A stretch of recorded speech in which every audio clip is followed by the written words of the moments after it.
When you think of a watch, which countries of origin come to mind?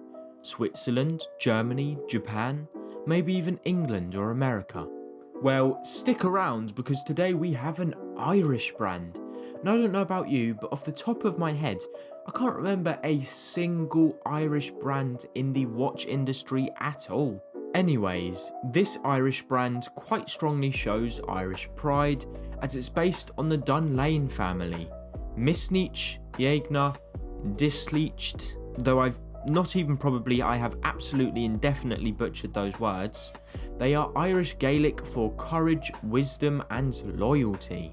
And Dunlaing claims to create a wristwatch that could bear the brunt of the Western Irish weather via extreme legibility, resilience to a variety of environments, and a worldliness character. Enough of that though, I'm sure you just want to get into the specs and the pricing, because that is what you're obviously here for. There's a few dials available, with the black being a gloss dial with a maroon red tipped seconds hand, but also green and blue sunburst variations as well. It's a 38mm watch, however its 46.5mm lug to lug does make it wear a bit bigger than this. It's 9.4mm thick with an extra 1.3mm from the double domed sapphire crystal. Its lug width is 20mm, which gives plenty of strap options.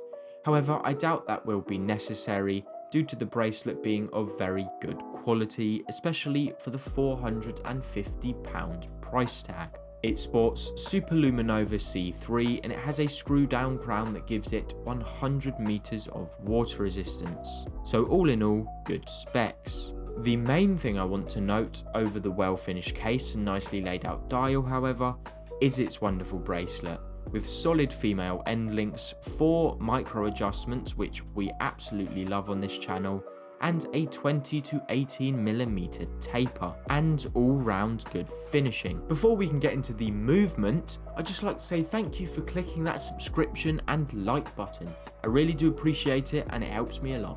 The movement used is the Japanese miyota 9039, which is an incredible hacking seconds no date movement that also has a branded micro rotor in this case with very nicely done machining. If you don't know much about movements, to put it simply, this movement sits between an NH35 and an SW200-1, as it's as reliable as an NH35, slightly more accurate, but much nicer finished and prettier to look at, similar to an SW200-1. For why this Dunlaing is called the Eyre, it's got a very interesting story. John F. Kennedy, yes that one, addressed a large crowd in Eyre Square. He delivered a memorable speech expressing his deep connection to Ireland and his commitment to the Irish people. He highlighted the contributions of Irish immigrants to America and the shared values between the two nations. He famously stated, "I am proud to come back to Ireland as the United States President." The square was renamed to John F. Kennedy Memorial Park in 1965, however it is still widely known as the Eyre Square. Now, as for issues, I will say there isn't really much, if anything, to complain about. Yes, of course the finishing could be better, the movement could be better, etc, etc, but for the price range there's nothing to complain about at all. The lugs, in my opinion, are a bit big, but I have tiny wrists, so that's not an issue to everyone, and even then I can't say it's a negative, because design is subjective. One small thing for me is that a quick release system would be nice, just because for the average person without the tools or knowledge, they'd probably scratch the watch trying to take off the bracelet to try a different strap. But by no means is this a deal breaker. Also, this watch did come with this green leather case, which is actually of quite nice quality. It also of course comes with a warranty card. Here it is. Of course, in the case, you've seen the watch, I've already shown this to you, but it's of good quality. It is generally not bad at all. And I do quite enjoy the branding here. I think that looks quite nice as well, so I'm pleased with that. And if you buy it at the release date on the 11th, 2 days after this video, you also get an incredible NATO strap. So, what's my overall verdict? It's a great timepiece with a heritage largely unexplored in this industry. It has good value proposition, and I also want to draw the similarities to the Rolex Oyster Perpetual. Both glossy black dials, the rest is 360 nail stainless steel.